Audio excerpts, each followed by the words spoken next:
To begin the award ceremony for the Sala and Aron Samueli Holocaust Art and Writing Contest, the president of Chapman University, Dr. Daniele Strupa. Good morning, everyone, and welcome to Chapman University and to the award ceremony for the Sala and Aron Samueli Holocaust Art and Writing Contest. This is the 26th year of the contest and the inaugural year of the contest being renamed in honor of Sala and Aron Samueli. The generous gift from Henry and Susan Samueli and the Samueli Foundation, which endows this contest, will assure that it will continue for decades to come. I'd like you to please join me as we thank the Samuelis and the president of the Samueli family philanthropist, Lindy Spindle, who is seated here on stage with us.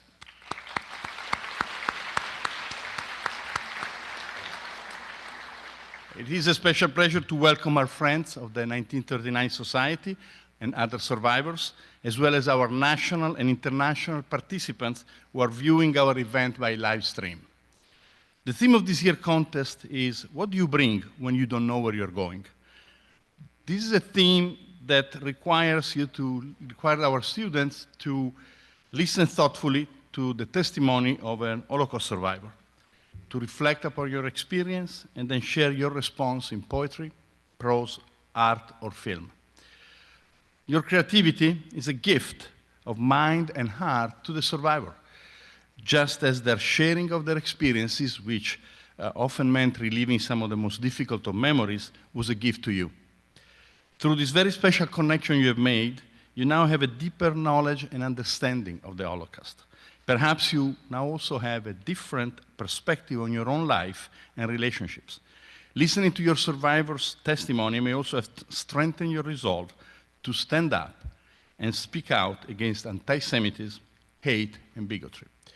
We come together today as a community that stretches across time, space, and generations.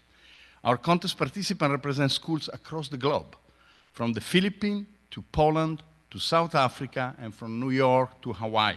We are united in celebrating the power of memory as a much-needed beacon of hope and purpose in our world today. So, welcome to Chapman University, and now to continue our program, I'd like to introduce a dear friend and the director of the Rogers Center for Holocaust Education and Stern Chair in Holocaust Education, Dr. Marilyn Aron. Thank you, President Strupa. I want to begin by thanking Barry Friedland and the Orange County Klezmers for bringing us into the spirit of today's ceremony through the music that originated in the shtetls, the villages of Eastern Europe. So thank you, Barry and the Klezmers. We celebrate today 26 years of partnership with the 1939 Society, the Holocaust Survivor Organization whose members have inspired the contest from its beginning. As President Strupa noted, today we celebrate another milestone, the renaming of our contest in honor of Holocaust survivors Sala and Aron Samueli, parents of engineer, entrepreneur, and philanthropist Henry Samueli. The generous gift from Susan and Henry and the Samueli Foundation endowing the contest assures that it will continue for many decades to come, enabling us to reach thousands of students. To share just a few numbers, this year 236 schools and 264 teachers in 31 states and 8 countries outside the United States registered to participate, enabling us to reach more than 7,000 students. We welcome today students and educators from across the United States and around the world who are viewing the ceremony via live stream. I want to call your attention to the individuals and organizations listed on the inside cover of your program. Their support makes our contest possible. We are also honored to have with us a number of community leaders who have taken the time out of their busy schedules to celebrate the achievements of students and educators in their districts and cities. You'll find them listed on the insert in your program. Today we celebrate you, the middle and high school students who have listened and responded to the testimonies of Holocaust survivors. Sometimes the voice to which you listened had an accent, and you had to struggle a little to understand it. Sometimes it was hard to envision the older person you saw on your screen as the child or teenager they once were. But you persevered, and by doing so, through your actions, you have answered the call of memory. I would like to ask all the students who participated in the contest to please stand and be recognized.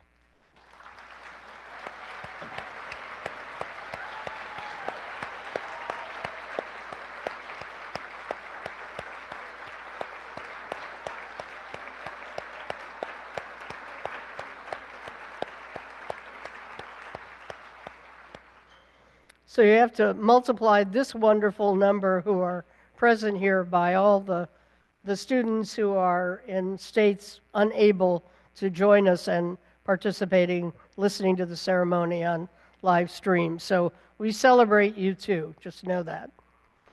It is thanks to you, the dedicated educators, that so many students have participated. You have mentored and guided your students through this difficult history. So now, would all the educators who participated in the contest this year please stand and be recognized?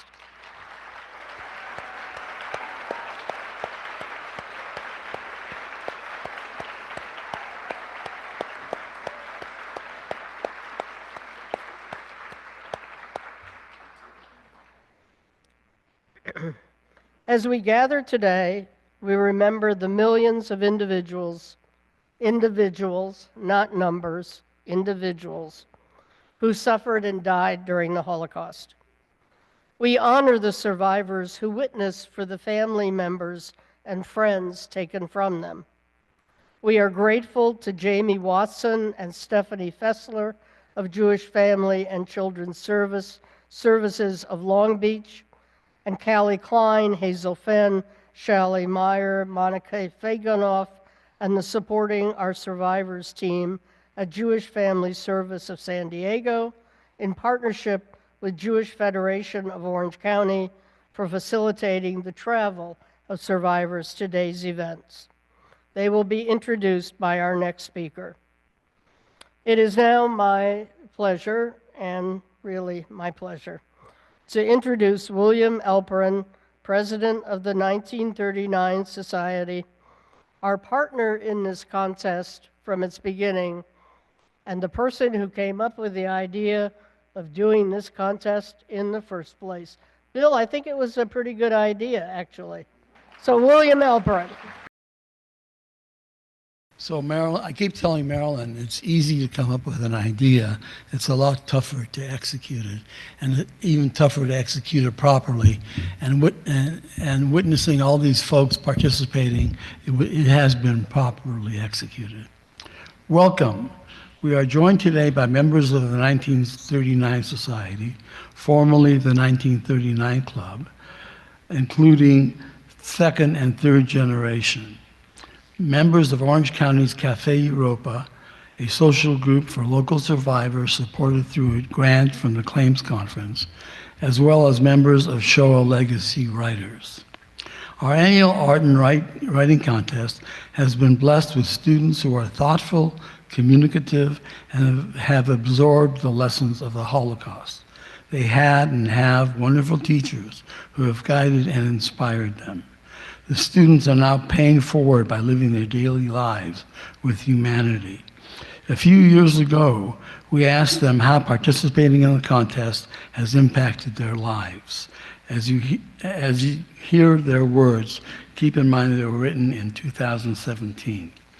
Miriam Scatterday Atkins is a wife and mother of 2 young boys. She is a pediatric occupational therapist at St. Louis Hospital.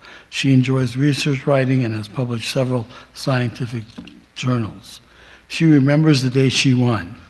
I will never forget the words of the president of the 1939 Club, the second year I won the competition for my age group.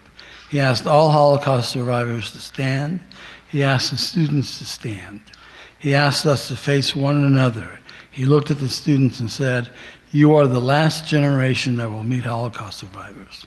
I resolved to meet and get to know as many survivors as I could. In a time when the world seemed darker and more uncertain than ever, the message of the Holocaust survivors from the 1939 Club is my guiding light. 10. Michael Noon grew up in Orange County, and life eventually took him to such places as Vietnam, Guatemala, and Uganda. He studied medicine at the Albert Einstein Institute of Medicine and is now practicing in Northern California.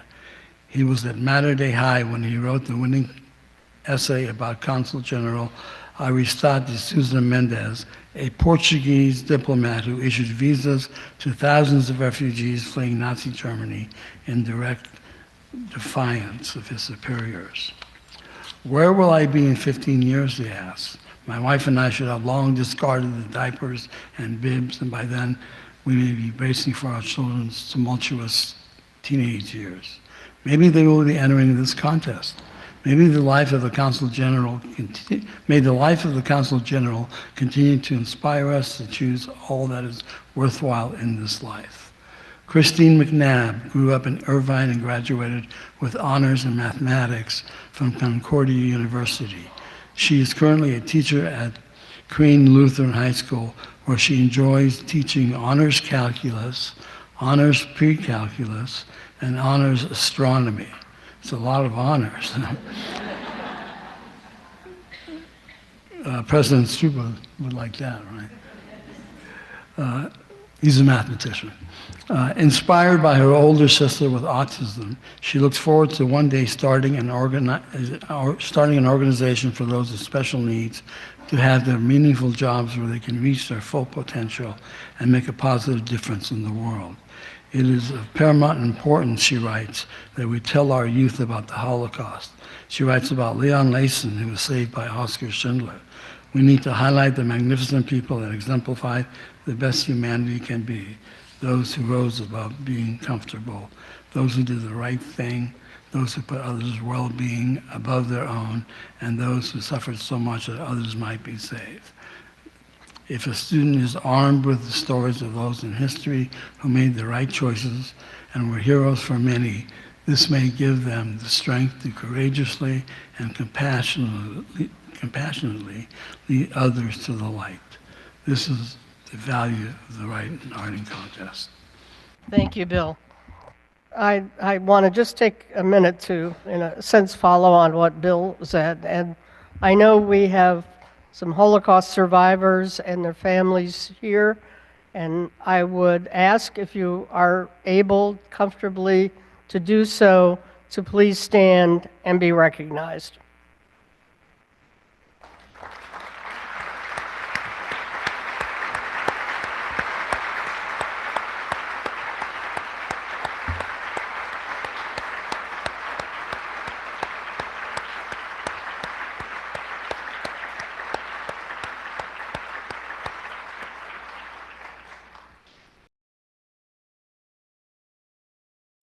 Arguably the most famous diary in the world is the one written by Anne Frank. Anne began that diary 2 days after her 13th birthday on June 14th, 1942, and wrote in it until August 1st, 1944, 3 days before her arrest. Although Anne's may be the most famous diary, it is by no means the only diary written during the Holocaust. Our speaker today, Alexandra Zapruder, writes in the introduction to her book, Salvaged Pages, Young Writers' Diaries of the Holocaust, the following, quote, "During the Holocaust, from one end of Europe to the other, young people kept journals and diaries. They wrote in leather or cloth-bound books received for birthdays and holidays. They carried their journals with them from their homes to hiding places, from transit camps to ghettos.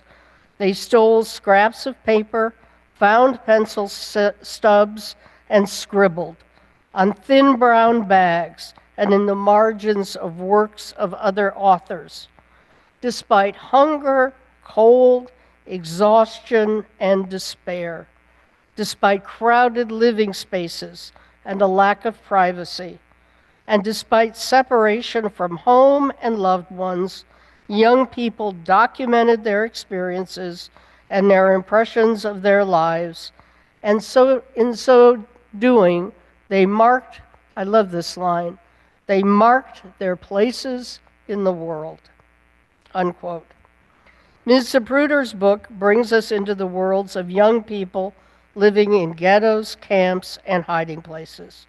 Through engaging with the oral testimonies of survivors, all of you who participated in the contest have also entered into those worlds, into their worlds. In 2020, Ms. Zapruder launched a project entitled Dispatches from Quarantine, which provided a platform for young people to document their experiences during the COVID-19 pandemic. She is also the author of 26 Seconds, a personal history of the Zapruder film, which tells the story of her grandfather's home movie by just being in the right place at the right time, the home movie of President Kennedy's assassination. Please join me in welcoming Alexandra Zapruder, who will speak on the topic, and it's a great title she gave, Bring Your Heart, Facing Uncertain Times and Learning from the Past. Alexandra. Thank you so much, Marilyn, for that kind introduction. And let me begin by thanking Chapman University and the Rogers Center for Holocaust Education for inviting me to speak at this award ceremony for the Sala and Aron Samueli Holocaust Art and Writing Contest. I'm so glad to have an opportunity to come back to Chapman. For 3 decades, I have been thinking, writing, and teaching about the diaries that young people carried with them from place to place during the Holocaust. We all know the story of Anne Frank, who brought the diary she was given as a birthday gift with her when she went into hiding in Amsterdam. As Marilyn shared, dozens upon dozens of other writers all over Europe brought their diaries and journals with them too, when they fled from their homes to seek refuge in England, America, or elsewhere, when they went into hiding, or when they were forcibly displaced by the Germans to ghettos, transit camps, or worse. This year's prompt for the contest, What do you bring when you don't know where you're going, is an especially powerful and poignant one, implying deeper questions about how these choices reflect who we are and how we face the unknown. During the Holocaust, many young people not only brought their journals with them when they left home, but also wrote about the act of preparing to leave and the welter of emotions they faced. Both Klaus Langer in Essen, Germany, and Peter Ginz in Prague wrote at length about the process and preparations, giving us a window into the complicated logistics and difficult decisions they had to make. Others, like Yitzhak Rudushevsky in Vilna, express not the specifics, but the wistful sense of impending loss. I look at the house in disarray, he wrote, at the bundles, at the perplexed, desperate people. I see things scattered that were dear to me, that I was accustomed to use. Miriam Korber, writing in November 1941 in Botoșani in Romania, wrote about how hard it was to believe what was happening to them. 4 weeks ago this Thursday at 9:30 in the evening, Dad came home with the terrible news of the evacuation. Crying, gloom, packing, boiling, everything in great disarray. We packed as if we were going on a trip. We could not imagine that they could uproot us entirely from our homes. All of you have spent time listening to survivor testimony, thinking about the agonizing decisions that people faced and reflecting on what it meant to them and how it might deepen our understanding of the Holocaust. I want to commend you on your efforts to so seriously and meaningfully consider this question and to respond to it in writing and art. At the same time, as I read the prompt, I kept wondering how this question might apply to you. After all, you are all on the threshold of change in your lives. All too soon, from your parents' point of view at least, you will strike out for the first time on your own. When the moment comes, you will need to look ahead, making practical choices based on what you think you will need, or trying to anticipate what your future might require. And many of you will probably also look back to the past, choosing to bring objects that bring comfort or remind you of those you love. Like most people who are preparing for a change, you will balance practical considerations with sentimental ones. Of course, the circumstances under which these survivors prepared for the future is entirely different from yours. Many of you will embark upon your futures with an outstanding education, a strong sense of self, a passion for certain interests, an impressive CV. But even in ideal circumstances, a trip by choice, an expected transition, a known destination, and every resource and opportunity at your feet, there is still so much that we cannot see, that we cannot predict.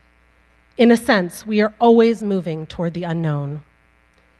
In addition to that, the nature of the unknown for many of us is particularly challenging right now.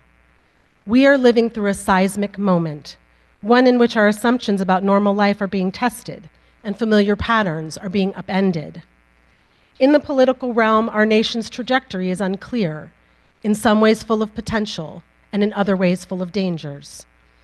In technology, new developments are happening at a pace that many of us cannot absorb. The velocity of change in our capacity to communicate, to travel, and even to think is staggering. We hardly get used to one new tool before another is presented to us.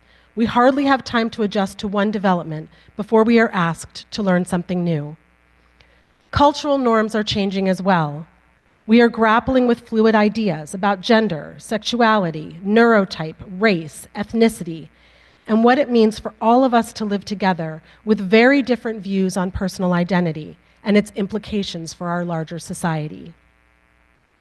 It may seem daunting and overwhelming, like our future is an abyss that we are in danger of falling headlong into, never to recover. But it can be comforting to be reminded that in every moment in history, and this is really true, in every moment in history, people have faced their own versions of seismic change, and they almost always felt that the world was hurtling off in the wrong direction. People have always felt that they were on the threshold of the demise of society, that new developments heralded the end of all that was good and reliable and true. In other words, that we're going to hell in a handbasket. You have only to read history to know that humans do not like change, and yet we are continually, endlessly forced to contend with it. The dilemma of how to face that change is not unique to us or this moment. To the contrary, it is an integral part of the human condition. Which is why I love this prompt so much. Because the prompt itself, what do you bring with you when you don't know where you're going, is also a metaphor, a lens through which we can ask ourselves a broader question that applies not just to the survivors of the Holocaust, but to all people in time, including us. That is, how do we face the inevitability of uncertainty? And what endures and sustains us beyond the literal or practical tools that we think we will need? Every generation, in war or peace, in times of prosperity or times of crisis, must step up to grapple with this question in all its dimensions. If we agree that by definition the future is uncertain, then our preparations for it can't come from guessing where we are going and trying to anticipate what we will need. That is a literal answer to an existential question. Instead, we have to look inward, to ground ourselves in the unchanging values and qualities that endure no matter where you are or what you face. These are the intangible equivalents to the practical and sentimental objects that mostly absorb our attention. Just as you bring your heart, your eyeballs, your hands, and your minds everywhere you go, so too you bring a set of beliefs and convictions that define who you are. These transcend any one moment, and for this reason they serve us especially when we don't know where we're going. These are our deepest treasures, the source of the strength we need to face uncertainty, which is so much of what life is about. What might these be? I can only speak for myself and offer you the ones that I think are most meaningful. I would invite you first to consider integrity. What are your values? What do you believe? What do you hold most dear? This is a truly personal question, one that only you can decide for yourself. Perhaps your values are grounded in religious conviction or faith. Perhaps they come from your family's sense of what is right and wrong, or an outgrowth of experiences that you've had that have taught you what you believe. Whatever it is for you, it's up to you to tuck it into the deepest part of yourself and to remember that it is always there. This, more than anything else, will guide your actions and your choices no matter what happens in your lifetime. To this, I would add resilience and flexibility. Humans are particularly good at knowing that we can't control the future and yet trying to do exactly that. We can't help it. But as we chart our path, it's particularly wise to hold it lightly.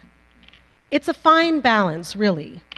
We want to set goals, to aspire to meet them, to envision and dream of what we will accomplish. But we must also adjust and adapt in the face of missteps, obstacles, and problems. Sometimes you might need to give yourself more time, or adjust the scope of your plan, or modify the original intent. If we view these adjustments as failures, we are doomed. Instead, what is required is curiosity, the courage to try, the willingness to make a mistake, the strength to admit it, and the humility to learn from it. Most difficult of all, we must shush the loud voice of our pride or ego, for this is what hobbles our best efforts to grow and learn. What else might you lay alongside your heart to help you in uncertain times? Especially given the moment we are living in, I would encourage you to think about compassion, the incredibly difficult human endeavor of accepting that most people are actually doing the best they can with what they have, that everyone, even those with whom you vehemently disagree, deserves to be seen and treated with humanity. I'm not sure there's anything more desperately urgent right now, or anything that is harder to do. I fail at this all the time, but it is a worthy goal, and if more of us could do it consistently, the world would certainly be a better place. Finally, as long as we're packing things that don't actually take up room in a suitcase, I'd remind you to bring your sense of humor. This may be actually the thing that saves your sanity. We all need to be able to laugh at ourselves, to recognize the distance between our intentions and our actions, and have the wit and wisdom to gently and lovingly call out the absurdity that so often surrounds us. I could go on forever, but in fact, these are nothing more than suggestions. Each of you will have to choose among these and an infinite number of other ineffable qualities: kindness, solidarity, good judgment, critical thinking, a sense of justice, personal courage, just to name a few, and decide what is most important to you. This is the critical work of youth: to consider what has been handed to you and what you have found on your own, and to construct a self that aligns with what you believe and who you want to be. As I reflected on this topic, I kept thinking about the other ways in which your future is profoundly different from those whose stories you have investigated and reflected upon. Jews in the late 1930s or 40s who were leaving home were packing for a future that was designed for them by people who wanted to destroy them. Their enemies possessed all the power, which meant that Jews were nearly always reactive, limited in their agency, though certainly not entirely deprived of it. Thankfully, these are not the circumstances of your lives. Of course, as young people, you are entering a world that has been created by adults who came before you. You may embrace the direction in which it's going or reject it. Either way, that world is your inheritance. You are the ones who will take on its promise and its problems, who will shoulder the burden of diagnosing the past, evaluating both the heights of our achievements and the depths of our failures. Ultimately, the future belongs more to you than to any of the adults in this room. And while that future may be uncertain, it is not fixed. It awaits your hands, your brains, and your hearts to make your mark upon it and to collaborate with others to shape it, or at least your corner of it, into a place where you and your loved ones can live and thrive. I hope you will always remember what you learned from the survivors whose stories inspired you. I hope you will think from time to time about what they carried and how it sustained them. And I hope you will bear in mind that when you don't know where you're going, the most important thing you can bring with you are the enduring values that you have chosen to cultivate and strengthen in yourselves. This is what will sustain you, providing an anchor whether you face a calm horizon or a turbulent one. I wish you courage and wisdom. Pack wisely and well. Thank you. Thank you, Alex, for that truly memorable and inspiring message. And now we turn to honoring the participants in this year's contest. Sharon Grossfeld, president of Friends of the Forum, will begin by announcing the International Recognition Award. She will be followed by the announcement of the middle school finalists and winners, and then the high school finalists and winners. So there is more time for students to interact with survivors at the reception following the program. This year, we will not be reading the names of all the participating schools. Please see your program for those names. Before we announce the awards, we want to congratulate again all the students and educators who participated. And now a word about the judging. The names of our judges are included in your program. The contest judging is done as what is called a blind read, which means that the judges do not know the name or school of the contributor. As the finalists in each category are announced, we'd like to ask those students and their teachers to stand and remain standing until all the finalists have been acknowledged. Students and teachers in second and first place will come to the podium to accept their awards, and first place recipients will share their work. So we'll be proceeding from Ms. Grossfeld right on into each category. So now let's begin with Sharon Grossfeld and the International Recognition Award. Thank you, Dr. Aron, and it's my honor to be here with you and with all of the schools, the students, and teachers. I'm Sharon Grossfeld, and I'm the president of Friends of the Forum. I'm honored to announce the International Award of Recognition, an award given to an international school whose achievement in the contest merits special recognition. This award recognizes the commitment of the school and its educators teaching their students about the Holocaust, as well as the outstanding achievement of a particular student.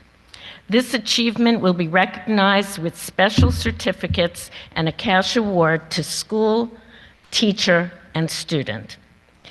It is my great pleasure to announce that this year's International Award of Recognition will go to St. Sava National College in Bucharest, Romania. Teacher Denise Radu and student Alexia Erulun Mundaka.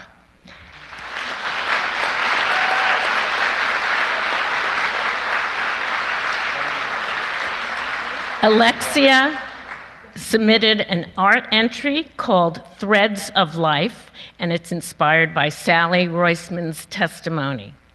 Alexia and her teacher are watching the live stream from Romania.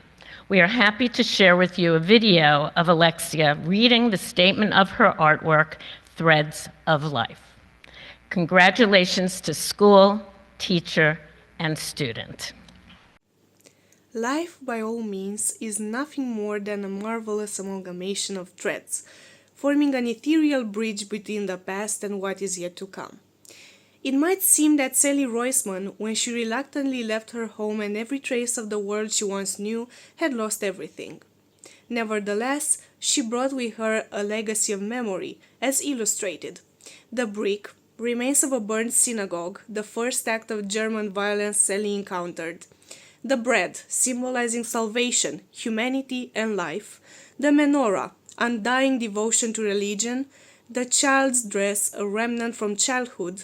The pair of shoes, one representing the past, the other the future, symbols of strength and liberation. And the postcards, testimony of family and love, all connected by yarn. Despite the deep sorrow with which she lived, Sally survived to perpetuate the words of those who were forever left voiceless. For what is written in ink and blood remains a testimony to resilience. I'm Marika Manos, the History Social Science Manager at the Orange County Department of Education, and I'm honored to present the middle school prose finalists. Finalist students and educators, please stand and remain standing when I call your names. Peyton Dukes and teacher Heather Broham Cook from Cook Cross Schools in Bluffton, South Carolina. Peyton's work is based on Bluma Goldberg's testimony. Ashley Kwan and teacher Jessica Nowden from Lexington Junior High School in Cyprus. Ashley responded to Henri Niesenhol's testimony. Luis Nava and teacher Amanda Merrill at Avondale Gate Magnet School in Rochester Hills, Michigan. Luis's work is based on Edgar Aftergood's testimony. Lyndon Pham and teacher Ellen Dominici from Isaac Walton Intermediate School in Garden Grove. Lyndon responded to Berta Haberfield's testimony. Anaya Rosak and teacher Renee Fake from St. Irenaeus Elementary School in Cyprus. Ayana's work is based on Celine Brooks' testimony. Let's give a round of applause to our prose finalists.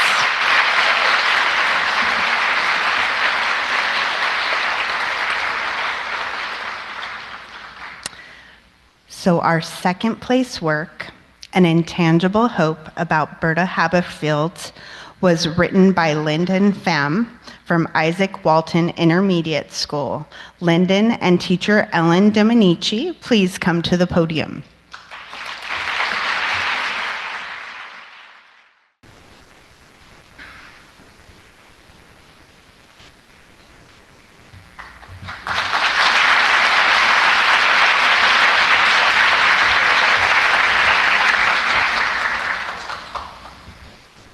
Alrighty, our first place work, Never Forget, about Henri Niesenhol, was written by Ashley Kwan from Lexington Junior High School. Ashley and her teacher Jessica Nowden, please join me at the podium. Ashley will now read to you her winning entry.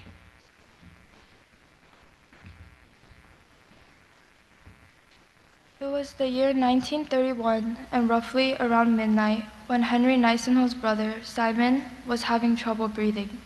Without the money for a doctor, Henry's father had to run to a police precinct for a night doctor.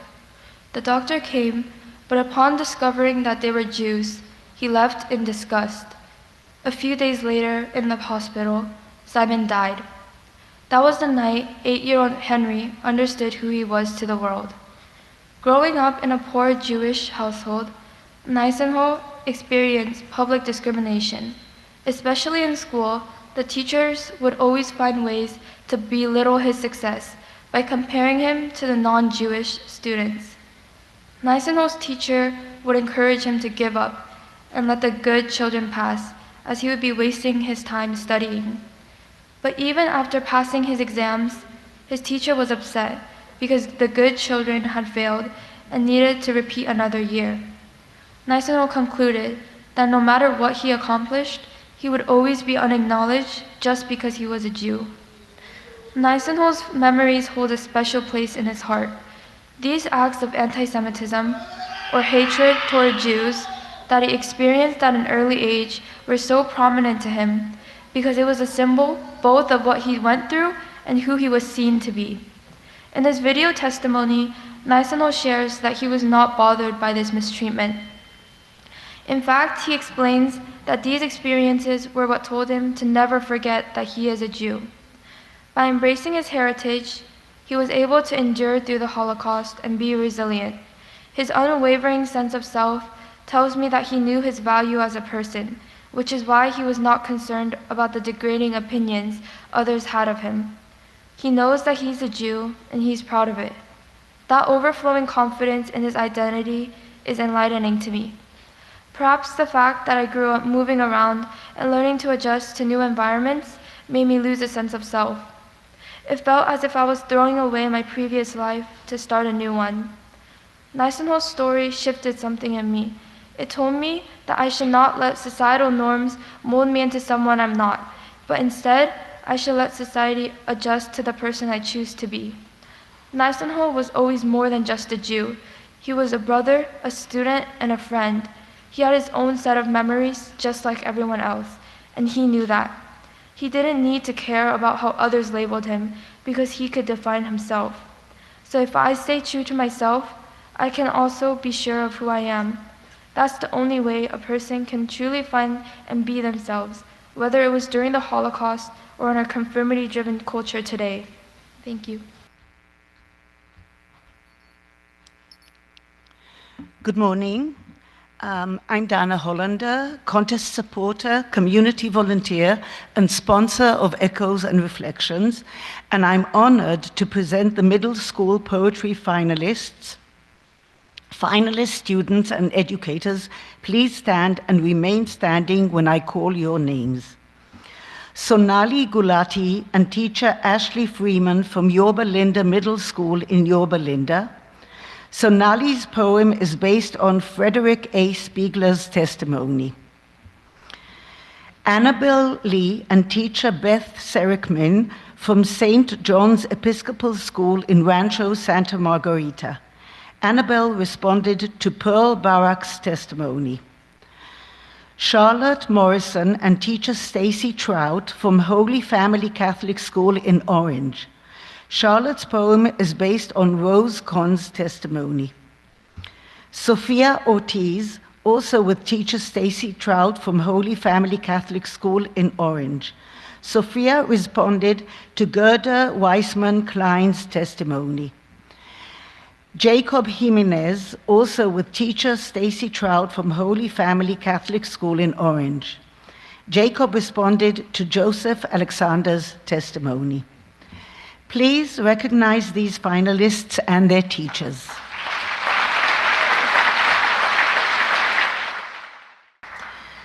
The second place poem, Because of You, about Rose Conn, was written by Charlotte Morrison from Holy Family Catholic School.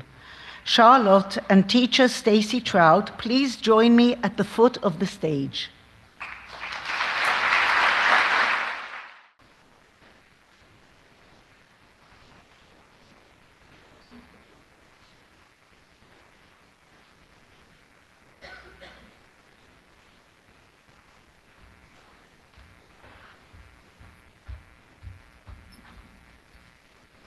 The first place poem, The Strength Within, about Pearl Barak, was written by Annabelle Lee from St. John's Episcopal School.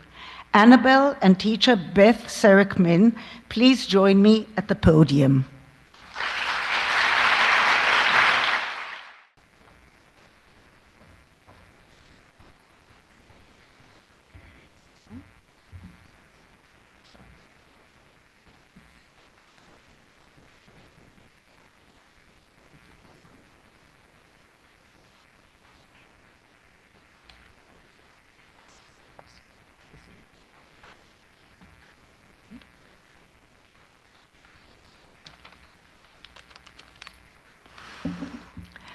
Annabelle will now read The Strength Within.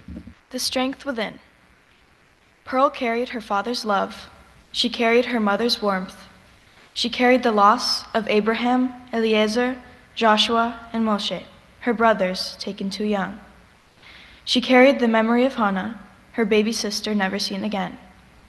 She carried the blue star on her arm, a symbol that marked her as less. But she was stronger than they knew. She carried the hunger and sickness of the ghetto, the sting of the beatings, and the ache of survival. She carried a flour sack for warmth, and the will to keep moving through the woods, even when there was no safe place to go. When freedom came, she carried silence, too shocked to speak. She carried the weight of her story, of those she loved and lost, and the strength to live for them. And now, I carry her story. I carry her courage, her strength to endure when all seemed lost. I carry the memory of her bravery and the hope that lived even on the darkest nights. I carry her lessons with me, to honor the past and to build a better future, where courage, love, and hope outshine cruelty and fear. Thank you.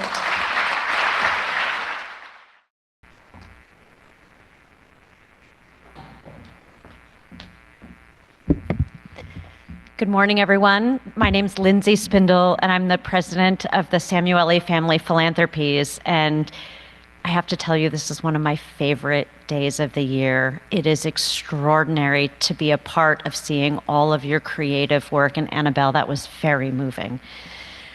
I'm honored to present the middle school art finalists. This is an award I never would have won in middle school. Finalists, students, and educators, please stand and remain when I call your names. Hee-Min Choi and teacher Kathy Cano from Orange County School of the Arts in Santa Ana. Hee-Min's work is based on Francis Flumenbaum's testimony. Brianna Dell and teacher Sandra Middleman from Pioneer Middle School in Tustin. Brianna responded to Yaja Stern's testimony. Avalon Galansky and teacher Jessica Kim Saad from St. Junipero Serra Catholic School in Rancho Santa Margarita. Avalon's work is based on Gerda Weissman Klein's testimony. Dawn Sui and teacher Jenna Lind from Tuffrey Middle School in Placentia. Dawn responded to Paula Leibovich's testimony. Lily Shu and teacher April Akiva. All right, Lily. From Tarbut Vitora Community Day School in Irvine. Lily's work is based on Richard Billauer's testimony. Richard Billauer's grandson, Jesse, is here with us today and will be available to meet with students at the reception following the event. Thank you for being here, Jesse.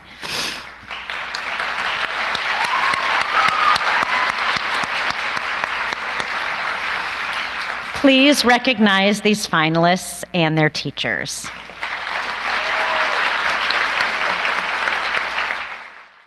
The second place artwork, Straining for Songs of Hope about Paula Leibovich, was created by Dawn Sui from Tuffrey Middle School. Dawn and teacher Jenna Lind, please join me here at the podium.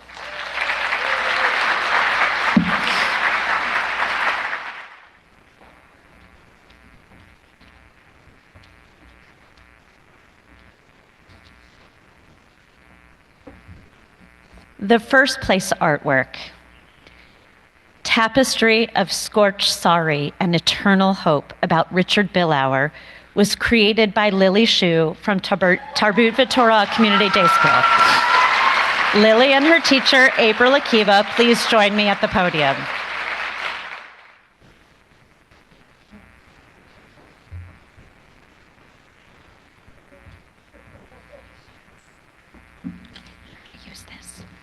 Lily will now read from her read a statement for her artwork, Tapestry of Scorched Sorry and Eternal Hope.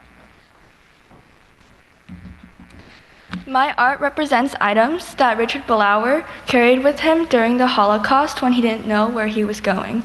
I believe that part of the reason Richard survived was because of the watches his father gave him. In his interview, he stated, "My father was in the jewelry business, so he gave me a box of his watches, which later on I was selling to the Russians, and this way I could support myself." I learned from this testimony that even in the darkest moments, you can still keep striving. I also learned that a skill we learn can make the difference between life and death. Thank you.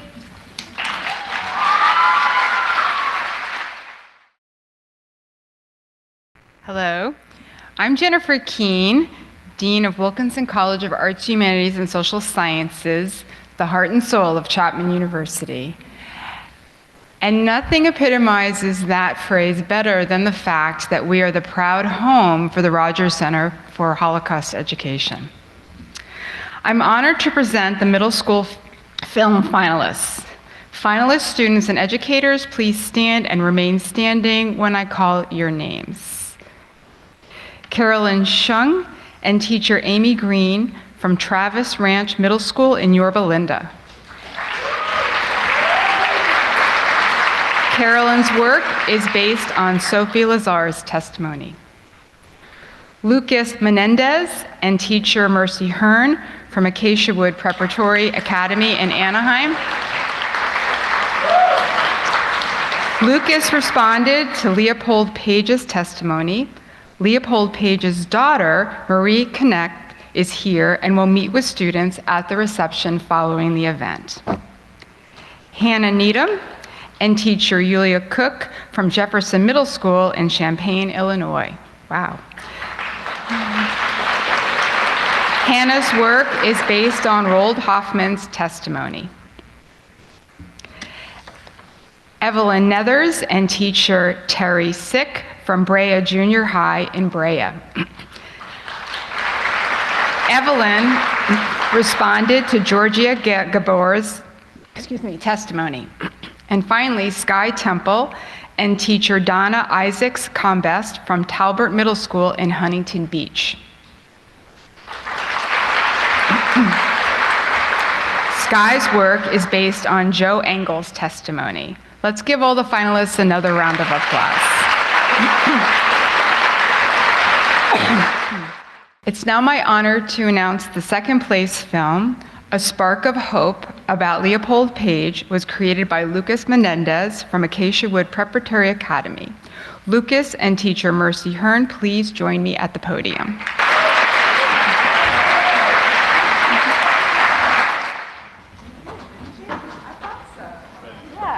He's a repeat winner. I remember meeting him last year.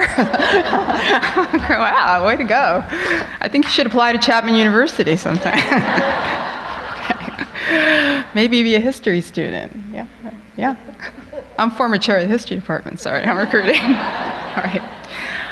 Okay, now we're going to, now it's my pleasure to announce the first place film, She Taught Me How to Read in the Attic, about Roald Hoffman, was created by Hannah Needham from Jefferson Middle School. Hannah, please join me at the podium. Hannah has traveled here all the way from Illinois to be with us today. Sorry, it's raining. And she's accompanied on the stage by her father. Congratulations. The title of my film was a quote from the interview. She taught me how to read in the attic. Because they were in hiding, Roald Hoffman was unable to go to school. I realized while researching Dr. Hoffman's Holocaust story that what he really carried with him was what his mom taught him. What he learned led him to do amazing things like winning the Nobel Prize. I want to become a teacher when I grow up, and I like to imagine the possibilities that could happen. What if one of the kids I could teach could also go on to win the Nobel Prize like Dr. Hoffman? His story encourages me to help kids also pursue their dreams in what they do. Thank you. Throughout history, racism and segregation have prevented some people from going to school. During the Holocaust, many kids had to put their education on hold. That's why education is something I don't take for granted.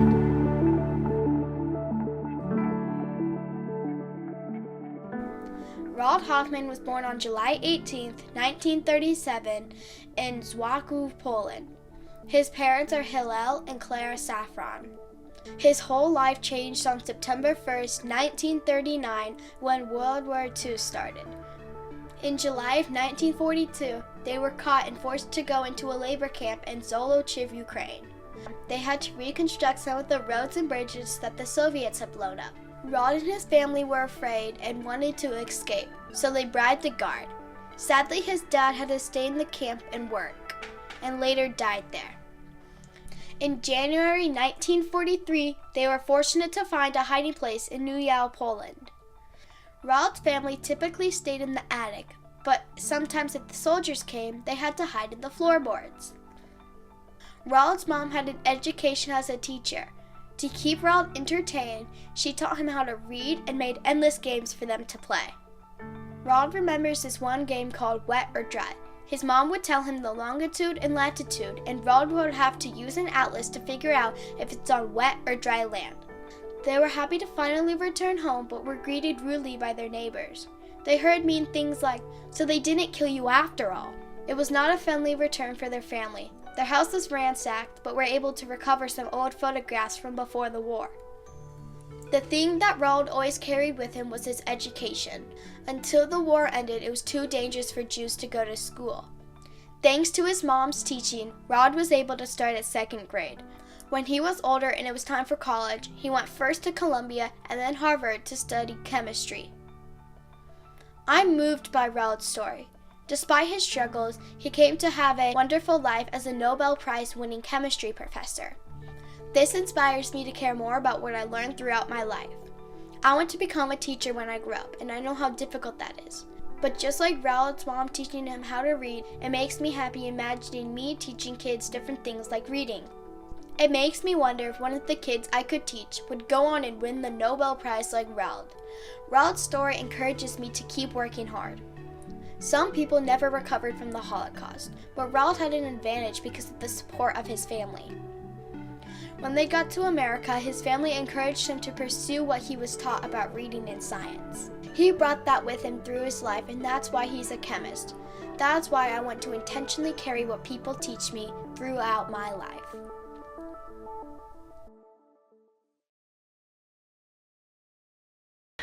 And now we recognize the high school prose finalists. Finalists, students, and educators, please stand and remain standing when I call your names. Charlie Chen and teacher Richard Kadra from Yorba Linda High School in Yorba Linda. Charlie's work is based on Anjali Billauer's testimony. Amanda Gomez and teacher Lisa Rankins Moore, Riverside Virtual School in Riverside. Amanda responded to Paula Pofosky's testimony.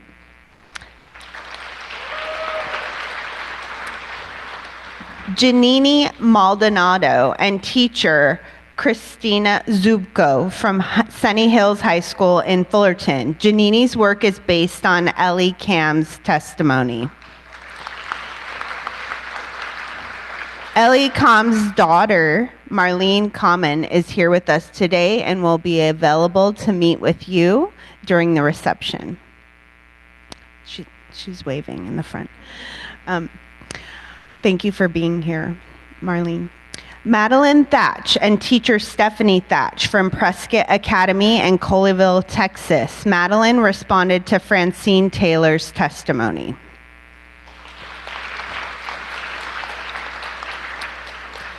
Nina Zamul and teacher Eileen McKagan from J. Sarah Catholic High School in San Juan Capistrano. Nina's work is based on Max Eisen's testimony.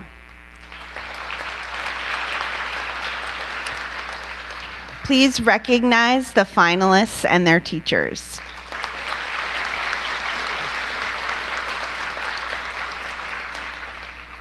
The second place work, A Sense of Belonging, about Paula Pofosky's, was written by Amanda Gomez from Riverside Virtual School. Amanda and teacher Lisa Rankins Moore, please come to the podium.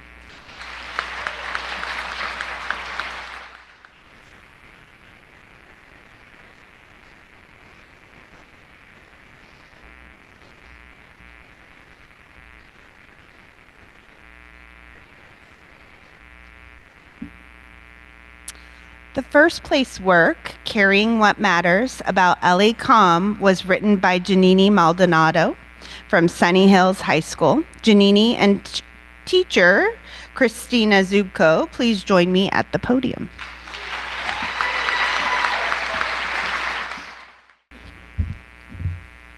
Carrying What Matters. What do you bring when you don't know where you are going? The night before Ellie Kam and her family were forced to leave their home, I wonder if she packed. Did she carefully fold her clothes, or was there no time?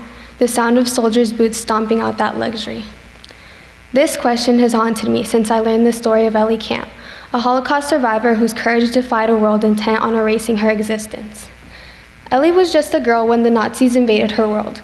Born in 1926 in Gelsenkirchen, Germany, her childhood was stolen piece by piece.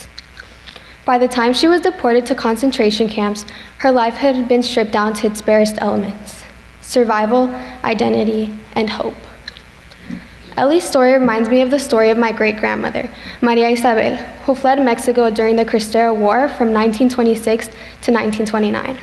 She was about Ellie's age when her life changed forever. The government turned against Catholics like her, burning churches and killing those who resisted. One night, Maria's father woke her and told her to run.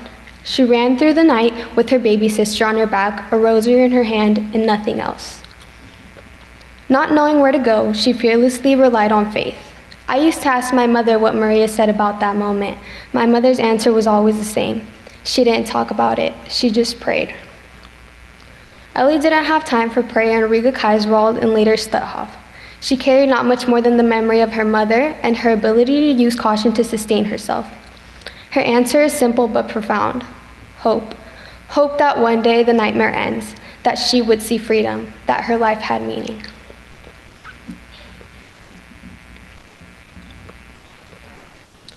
Maria held on to something just as tightly, her faith. Every beat of her rosary was a prayer for survival. Every step across the rushing river a testament to her belief that something better existed on the other side. Bead by bead, prayer by prayer, she kept going. Both women remind me that survival isn't just about what you carry in your hands. It's about what you hold in your heart. When Ellie was liberated, she had nothing left of her home, her family, or her childhood. Yet she carried her story, sharing it with immense courage so that the horrors of the Holocaust would never be forgotten. For Maria, it was the hope of religious freedom.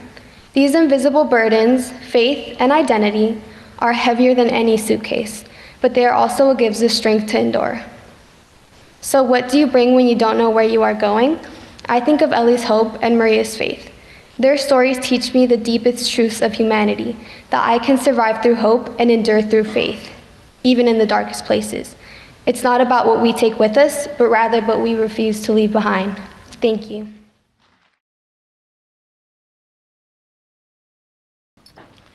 I have to say that all that we've seen and heard up to now is so beautiful and so meaningful and inspiring. So thank you, everyone. And now we recognize the high school poetry finalists. Finalist students and educators, please stand and remain standing when I call your names. Katim Gosaye and teacher Mindy Siegler from Hawthorne Math and Science Academy in Hawthorne. Katim responded to Vlada Mead's testimony. Ty McChurch and teacher Elizabeth Zarkos from Canyon High School in Anaheim. Ty's poem is based on Ralph Fisher's testimony. Samuel Nguyen and teacher Dana Leon from Buena Vista Virtual Academy in Placentia. Samuel responded to Rachel Gottstein's testimony. Adina Tariq and teacher Sophia Morris from Hawthorne Math and Science Academy in Hawthorne. Adina's poem is based on Frida Langnas's testimony. Leslie Vargas and teacher Lisa Rankins Moore from Riverside Virtual School in Riverside. Leslie responded to Gerda Weissman-Klein's testimony. Please recognize these finalists and their teachers. The second place poem, Carrying the Past and Chasing the Future, about Frida Langnas, was written by Adina Tariq from Hawthorne Math and Science Academy.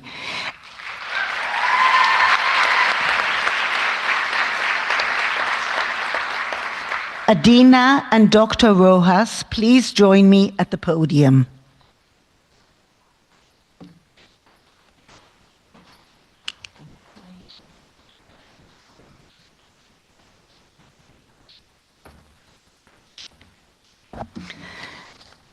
The first place poem, The Lifeline of Language, about Vladka Mead, was written by Katim Gosaye from Hawthorne Math and Science Academy. Katim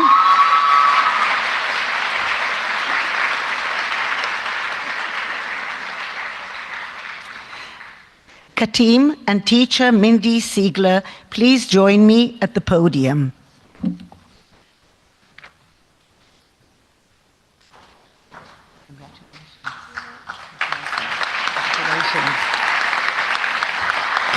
Katim will now read The Lifeline of Language.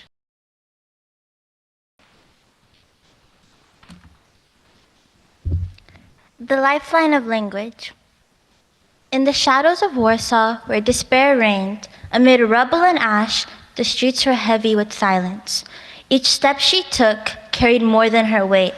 a message, a memory, a chain of resistance. Through her voice, the past refused to fade. Through cracks in the ghetto walls, her hands bore more than food. They carried whispers of connection, words spoken in haste, a bridge to those left behind, binding the living to the silenced dead. For in her sacred Yiddish tongue, history thrived, a language of those who had been silenced for so long, a link to stories both brutal and brave. If we forget, if our tongues fall quiet, the silence suffocates. Human connection lives in our speech. To tell her story, to share her fight, was to cast a light on history's darkest stains.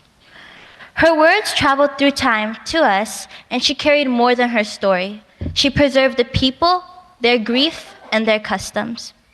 Her words were a form of resistance to ensure the world knew of her people's truths and very essence. Her resolve to keep her language alive echoed in me, a spark to hold my own words close. For in language, culture endures, and through her, I learned the power of speech to preserve. Language is more than simply a tool. It is a thread of connection. It is a means to preserve something from the past. It is the pulse of heritage, a force that ties us to each other. And in Vlad Kamid's testimony, there's not just the past. There is a future waiting for me to speak my own story. Thank you.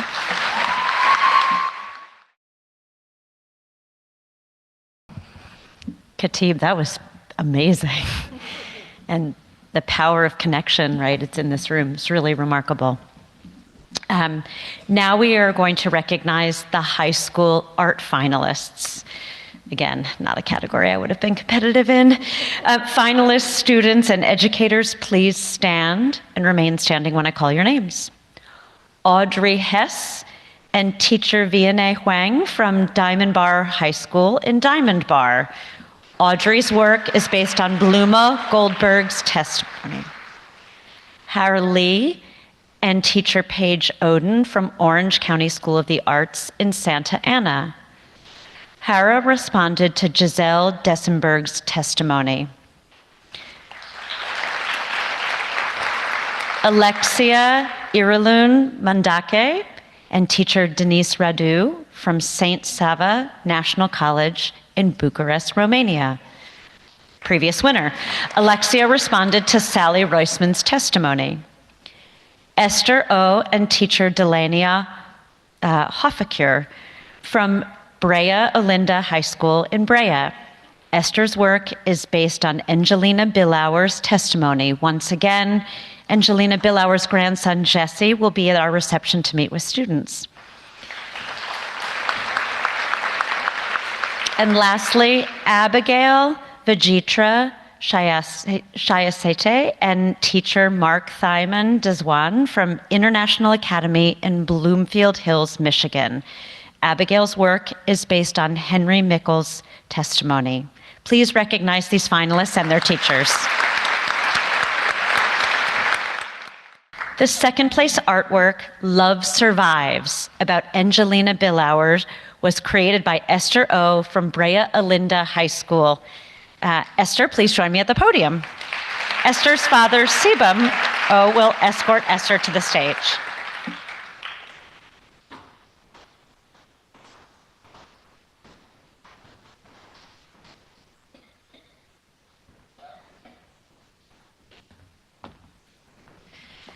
The first place artwork, Holding On to a Miracle, about Bluma Goldberg, was created by Audrey Haas from Diamond Bar High School.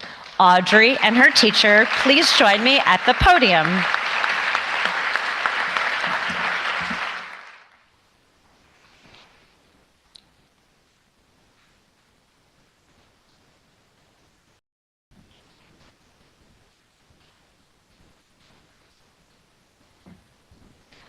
Audrey will now read the statement regarding her artwork, Holding On to a Miracle.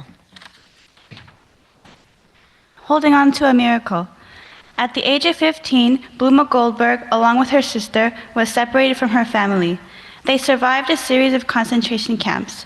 In their final camp, trees burning all around, a nameless American from the Red Cross came to their rescue. To Goldberg, it felt like seeing God. During nights spent caring for her sister, who was extremely sick, Goldberg had whispered, "Be strong, maybe a miracle will happen, that we will survive." Goldberg's story is one of perseverance and courage in the face of oppression, and her hope should inspire all who hear it today.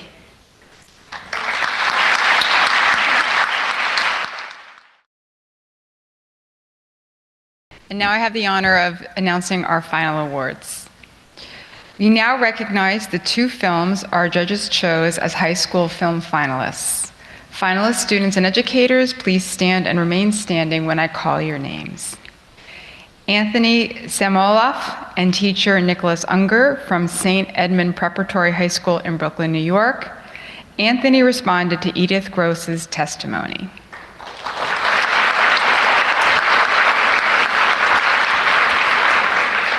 And Taya Vu and teacher Griffith Alba from University High School in Irvine. Taya's film, sorry, no, go ahead.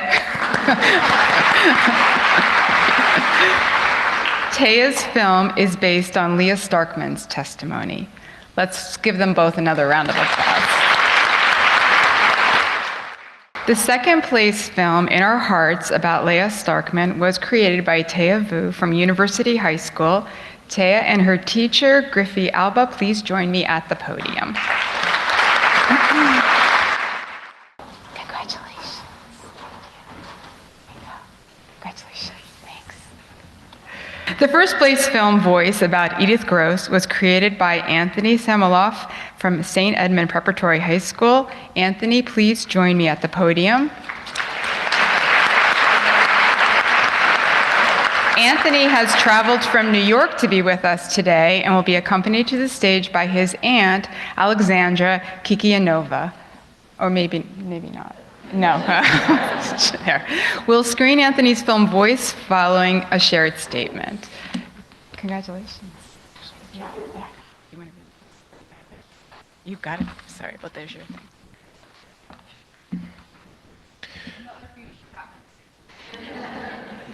Hello. The title of my film is Voice. It is based on the story of Edith Gross. When Nazis came, Edith lived in Czechoslovakia with her 2 brothers and the sister who raised her. It created a special bond between them. In 1944, Edith and her siblings were transported to Auschwitz, where they went through a selection process. The war took away everything: family, childhood, home, happiness, and voice. Witnessing deaths and killings every day, Edith managed to survive. Today, Edith is a public speaker and uses her voice to tell the truth about the Holocaust and spread love, but not hate.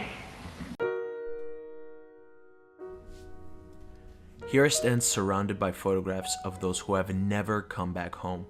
Thousands of untold stories, thousands of unspoken voices, and thousands of eyes that could never see the light of a new day. Thousands of children that could never watch their grandchildren grow. Who will speak for them? Stories. Stories of the Holocaust survivors speak loudly for them.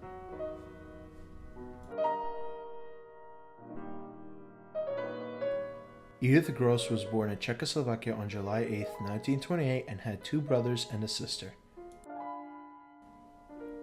When Nazis came, Edith, like all the other Jews, had to wear a yellow star and move to the ghetto. Jewish businesses were seized. No more schools. No holidays to celebrate openly. No voice to share. In 1944, Edith and her siblings were locked in cattle cars without food or water.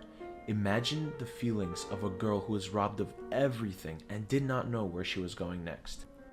Jews were deported into Auschwitz killing camp, where the majority of them were killed in gas chambers. Edith and her siblings went through a selection process. One side meant life, the other, death. Edith never saw her brother again. Unbearable conditions and cruelty took the lives of thousands. Edith witnessed killings, hangings, and death every day. Edith remembered how her sister always said, "You must survive." And Edith survived. While listening to Edith tell me her story, I was drilled by one question. What do we take when we do not know where we are going? Faith, to give us purpose in life. Hope, to believe in good. warm memories to keep us strong, and love of our family. But most importantly, a voice to tell the truth. Today, Edith is a public speaker and uses her voice to tell the world about the truth of the Holocaust. She meets with different groups of adults and children to share her story and spread love, but not hate. Her voice speaks for thousands of Jews who look at us from photographs and say, "Do not let them forget."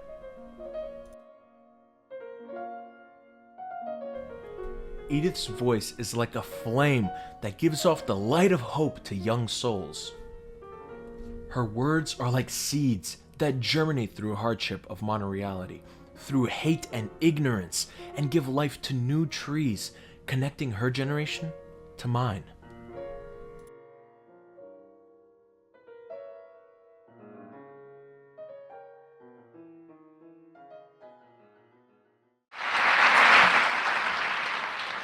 Wow, what amazing talent we have here. So please help me congratulate the participants, the finalists, and our award recipients.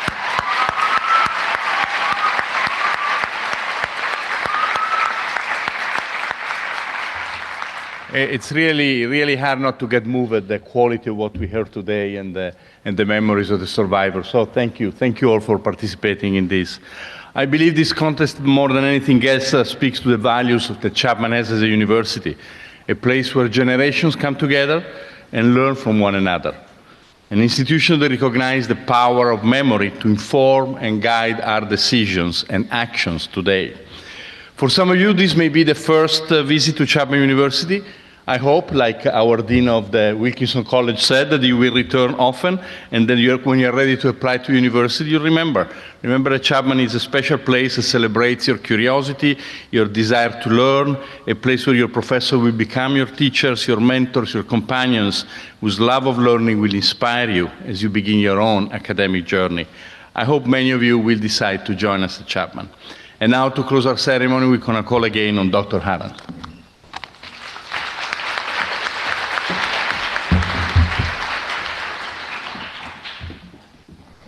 Thank you, President Strupa. He's not going to like this, but I'm going to do it anyway. I can't close today's event without expressing my gratitude to President Strupa, who is retiring as president of Chapman University. He's not leaving, he's just retiring as president. He wants to do his math thing, so I shouldn't get too emotional here. But for 19 years, first as provost and chancellor, and then as president, he has been the best partner and supporter that any person and any program could have. No matter how busy his schedule, he has always made time to be at this award ceremony. He is an exemplary leader, a person of exceptional integrity and moral courage, a person who truly believes in the ideals of the university and in the role of the university in furthering critical thinking and learning from the power of memory.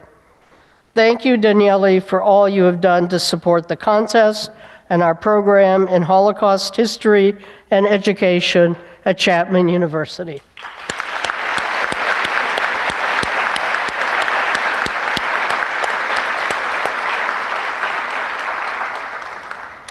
I also want to thank a number of other people in offices at Chapman who have contributed their time and talents to making this event a success. And you haven't even had any of the food yet, so imagine how much success there is ahead, right? Event operations, public safety, media services, fire and life safety, facilities management, strategic marketing, the auditorium, the incredible auditorium staff, our incredible audiovisual, Sodexo catering, and the many students, faculty, and staff who are volunteering. Special thanks go to Sherry Bard, Ashley Bloomfield, Stefan Ionesco, and especially to the incomparable person who is once again working the back, Jessica Milamuk, Associate Director of the Rogers Center.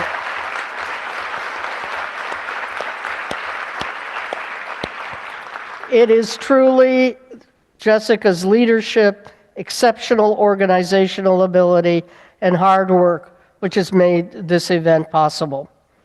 Congratulations to all the participants. We look forward to seeing you at the awards ceremony. Get it on your calendars. Next year, Friday, March 13th, 2026. Thank you all for hanging in, for being here today, for being great people. See you next year.